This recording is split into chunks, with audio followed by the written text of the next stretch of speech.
All right, so get ready because today we're diving deep into Wall Street, big money, insider trading, all that.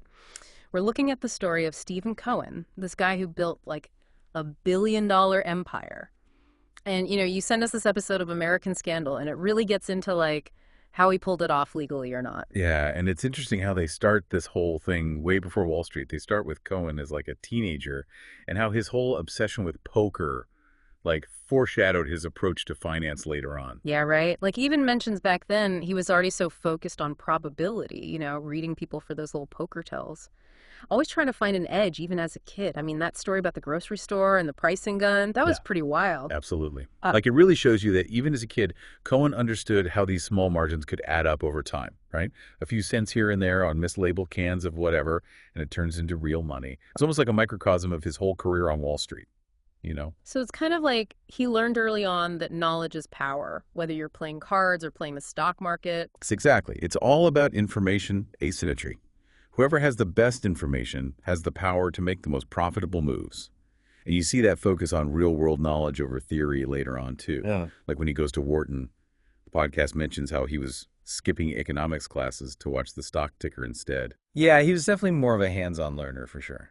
Speaking of hands-on, there's that crazy story about his first day at Gruntland Company, making unauthorized trades and ending up with a $4,000 profit. That's pretty bold for a first day on the job, don't you think? Oh, yeah, for sure.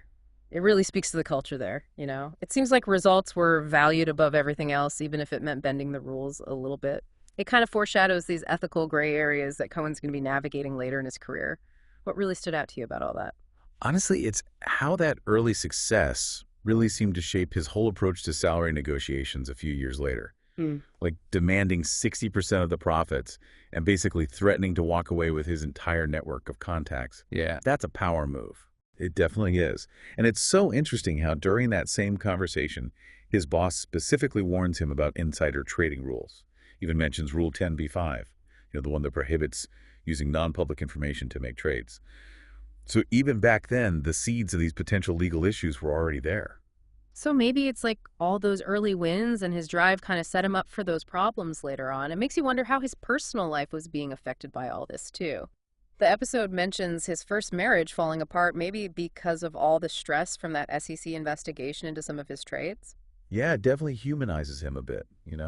Despite all that wealth and ambition, the insomnia, the reliance on sleeping pills, it shows that all that pressure was getting to him. It's like he was so focused on winning the game that he was losing himself in the process. That's a good point. Hmm.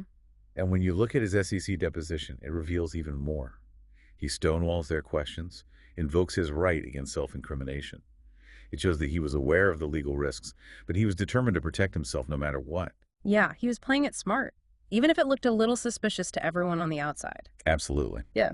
Then there's the founding of SAC Capital. It's fascinating how he built his team, prioritizing winners over pedigree. It's like a reflection of his own path to success, right?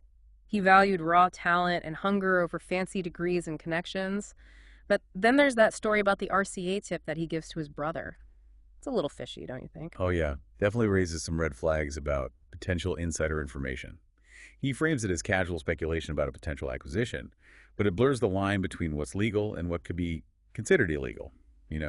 It shows how even seemingly innocent information sharing can have serious consequences in the world of finance. Yeah, you really start to see how easy it is to get caught in those gray areas, especially when the stakes are so high. Yeah. And then there's that moment with Kenny Lisak, one of his top traders. Losing $2 million in a single hour because of a bad call. It's a reminder of how volatile the market can be and how even the smartest people can make mistakes. But what's crazy is that this massive loss seems to make Cohen want an even bigger edge.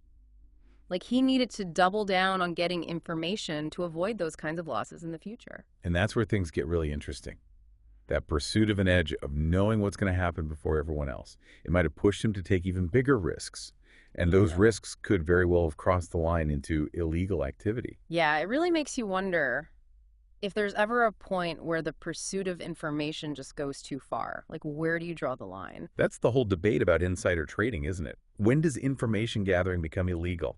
And it makes you think about Wall Street itself, too. Does the whole system reward people who push the limits, even if it means being kind of ethically shady? Yeah, it's like this constant pressure to find any advantage you can. But going back to Cohen specifically, how did he stay ahead for so long? Even with the SEC looking into him and all these legal questions hanging over him, Was it just luck? Well, luck might be part of it, but I think it was more his intelligence and how he thought strategically. He was careful about covering his tracks, making sure he couldn't easily be pinned down. And having a team of really good lawyers didn't hurt either. He built a system that let him play in those gray areas without getting caught, at least not for a while. So he was playing the game on a whole other level, using his brains and his resources to always be a step ahead. It's like a financial chess match or something. But even the best chess players make mistakes, right? Right. And that's where the FBI comes in. They were able to figure out Cohen's whole scheme and expose what he was doing, but it wasn't easy. It took years of investigation, wiretaps, informants, forensic accounting. They had to be super thorough and persistent to break through his defenses.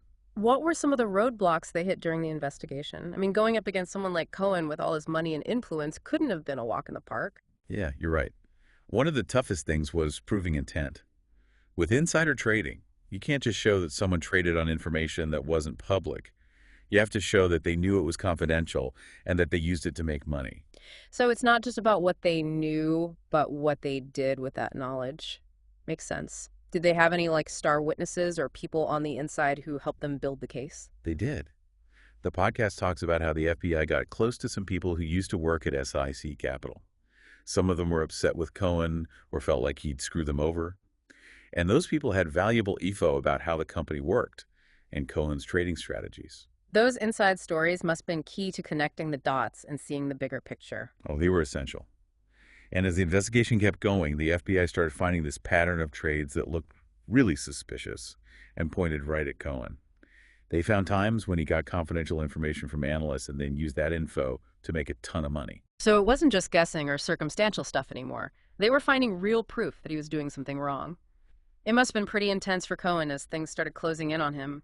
How did he react? Did he try to fight back or make a deal? Well, at first he said he was innocent and that he'd fight the charges. He got this team of high-powered lawyers and started a whole PR campaign to protect his image.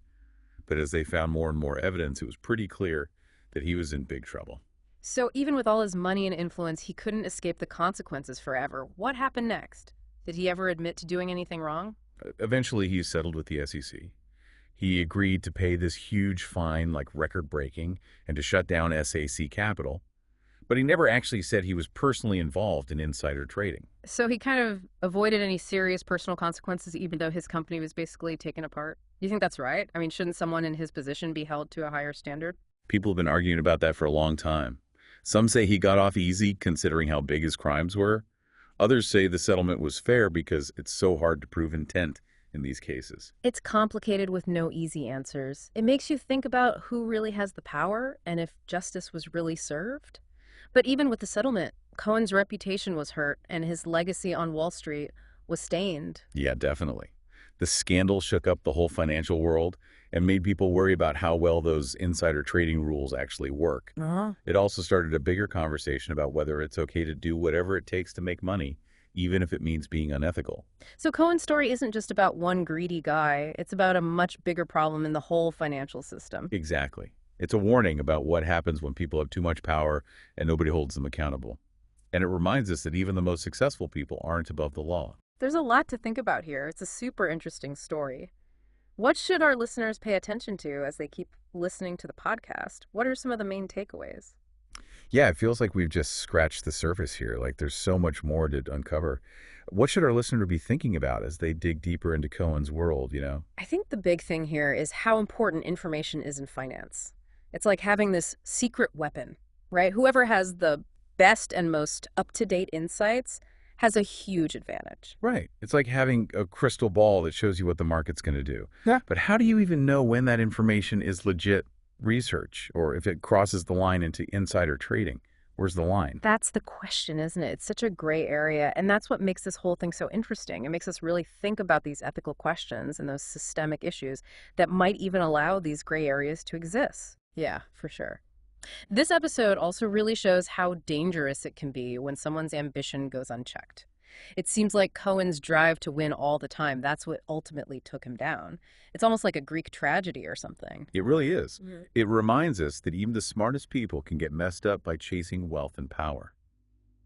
Cohen's story is a warning about how important it is to stay humble, have integrity, and make ethical choices, especially when there's so much at stake. What surprised you the most about Cohen's story? What really stood out to you when you were listening to this episode? Honestly, it was how massive and complicated the investigation was. The FBI had to use everything they had to find the truth. It shows how persistent they were and how dedicated to justice. But it also makes you wonder if someone like Cohen, with all his money and lawyers, could be taken down. What does that say about the system? Is it really designed to hold powerful people accountable? Or was this just a one off? That's a great question. And it's one we should keep asking as a society. Cohen's case might have set a new standard, but it's just a small step in fixing the system that allows insider trading and other financial crimes to happen. So, to our listener out there who's probably dying to hear the rest of Cohen's story, keep listening to American Scandal. You'll hear about all the crazy twists and turns of the FBI investigation and what happens to Cohen when they finally confront him with the evidence. It's wild. And as you listen, think about this. If information is the most valuable thing on Wall Street, who really controls it? And what does that tell us about how power works in our society? These are big questions, but Cohen's story helps us think about them in a new way. That's a really good point. Well, we've gone deep on this one, but there's always more to learn. So keep digging, keep asking questions, and never stop diving deeper. Until next time.